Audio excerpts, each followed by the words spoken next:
தொலைக்காட்சியின் பிரதான செய்திகள். முதலில் தலைப்புச் செய்திகள். ஈரானியர்களை திருப்ப அனுப்ப வேண்டாம், இலங்கைக்கு வந்த அமெரிக்காவின் அதிரடி அறிவிப்பு. ஈரானின் எச்சரிக்கையால் அதிரும் உலகம், அடுத்தடுத்து தாக்கப்பட்ட அமெரிக்க தளங்கள். இலங்கை கடற்பரப்பில் அமெரிக்காவின் 2 உளவு கப்பல்கள், நாடாளுமன்றில் வெளியான தகவல். பிரேத அறையில் சடலத்தை பாலியல் துஷ்பிரயோகம் செய்த ஊழியர்கள் தொடர்பில் வெளியான தகவல். யுத்தத்தை நிறுத்த கோரி அமெரிக்காவிற்கு எதிராக இலங்கையில் போராட்டங்கள். அதிகரிக்கும் போர் பதற்ற நிலை, இலங்கையில் உள்ள அமெரிக்கர்களுக்கு வெளியான முக்கிய அறிவித்தல். உச்சமடையும் போர் சூழல், இந்திய பெருங்கடலில் 183 ஊழியர்களுடன் மற்றொரு ஈரானிய யுத்த கப்பல். ஐரோப்பா அனுப்புவதாக கம்போடியாவில் கைவிடப்பட்ட யாழ்ப்பாண யுவதி, வைத்தியர்களான தம்பதியின் மோசடி. தொடர்பான விரிவான செய்திகள்.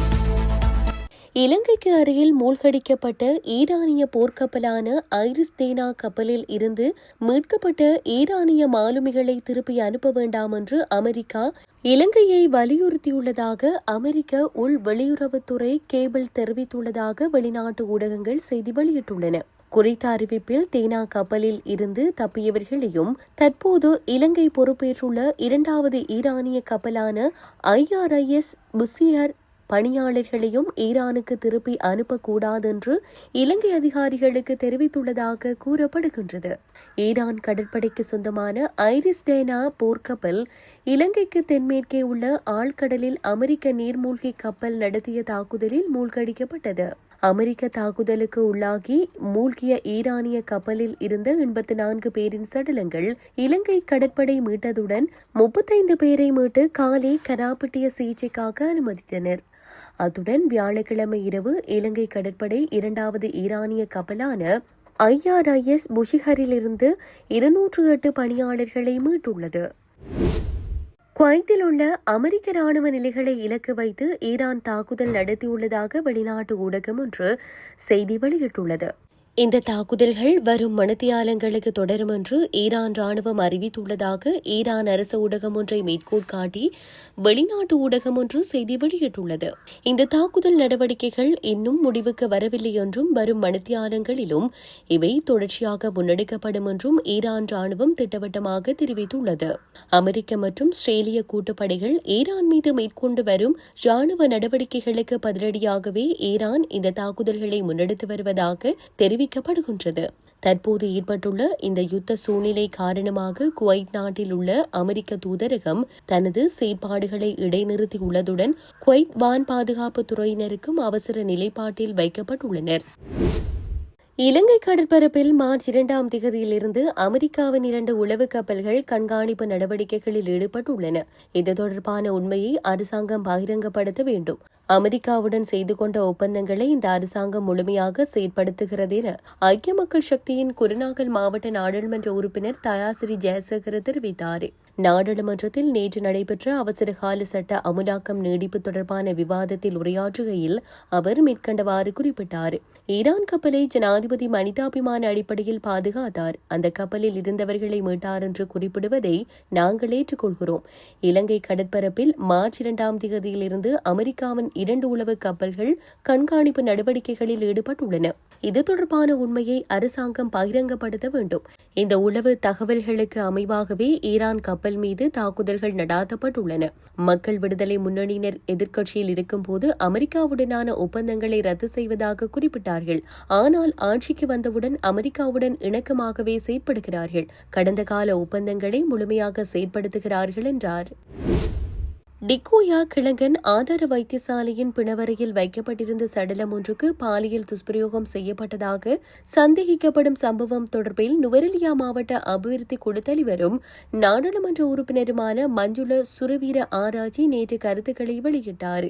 இது தொடர்பில் கருத்து தெரிவித்த அவர், சந்தேக நபர்கள் அன்றைய தினம் இரவு வேளையில் 4 தடவைகள் சவக்கிடங்கில் நுழைந்த 3 ஊழியர்கள் குறித்து தகவல் வெளியாகியுள்ளன. இச்சம்பவம் குறித்து எடுக்கப்பட்ட நடவடிக்கை குறித்து ஊழியர்கள் உடனடியாக பணியிலிருந்து நீக்கப்பட்டு இடமாற்றம் செய்யப்பட்டுள்ளதுடன் அறிவியல் ரீதியான மற்றும் போலீஸ் விசாரணைகள் ஆரம்பிக்கப்பட்டுள்ளன. குறைபாடுகளுடன் சடலங்களை முறையாக குளிரூட்டிகளில் வைக்காதது மற்றும் பாதுகாப்பு குறைபாடுகள் குறித்து தனது அதிருப்தியை வெளியிட்டார். குற்றவாளிகளுக்கு தராதரம் பாராது கடுமையான தண்டனை வழங்கப்படும். வைத்தியசாலை கட்டமைப்பு மீதான மக்களின் நம்பிக்கையை சீர்குலைய விடமாட்டோம் என தெரிவித்துள்ளார். மத்திய கிழக்கு யுத்தத்தை நிறுத்துமாறு அமெரிக்காவை வலியுறுத்தியும் ஈரானுக்கு ஆதரவு தெரிவித்தும் நேற்று கொழும்பில் பல்வேறு போராட்டங்கள் முன்னெடுக்கப்பட்டன.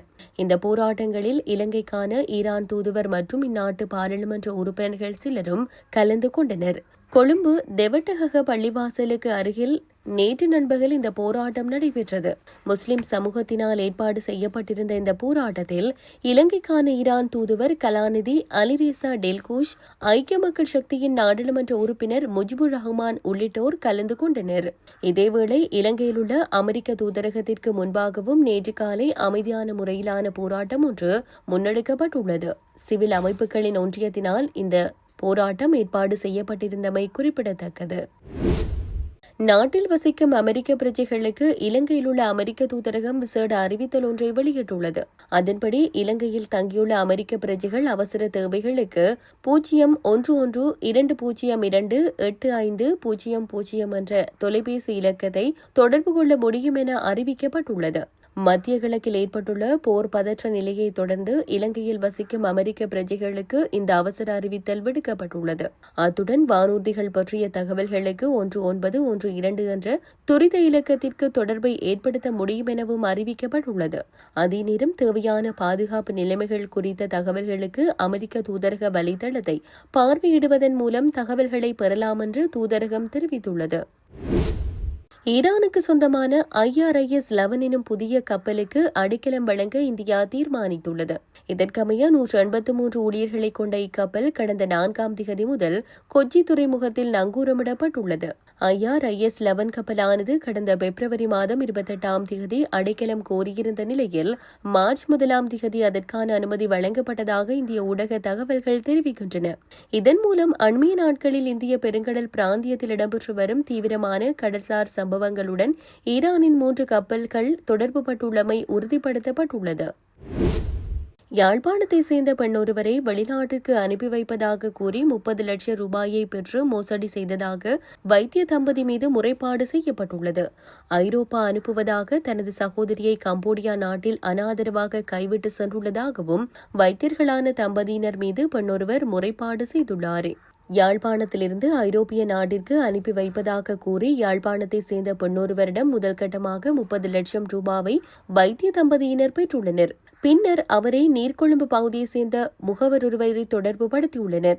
அவர் கம்போடியா ஊடாக வெளிநாட்டிற்கு அனுப்பி வைப்பதாக கூறி கம்போடியா நாட்டிற்கு அனுப்பி வைத்து அவர்களை அங்கே அனாதரவாக கைவிட்டுள்ளனர். தற்போது கம்போடியா நாட்டில் அனாதரவான நிலையில் உள்ள தனது சகோதரியை மீட்டுத்தர உதவுமாறு வெளிநாட்டு அலுவல்கள் அமைச்சின் யாழ் பிராந்திய காரியாலயத்தில் முறைப்பாடு பதிவு செய்துள்ளார். அதேவேளை தனது சகோதரியை வெளிநாட்டிற்கு அனுப்பி வைப்பதாக கூறி 30 லட்சம் ரூபாய் மோசடி செய்த வைத்திய தம்பதியினர் மீதும் பாதிக்கப்பட்டவரின் சகோதரி போலீஸ் நிலையத்தில் முறைப்பாடு பதிவு செய்துள்ளார். இத்துடன் செய்திகள் யாவும் நிறைவு பெறுகின்றன. மேலதிக செய்திகளை அறிந்து கொள்வதற்கு www.tamilaram.com எனும் இணையதளத்தை பார்வையிடுங்கள்.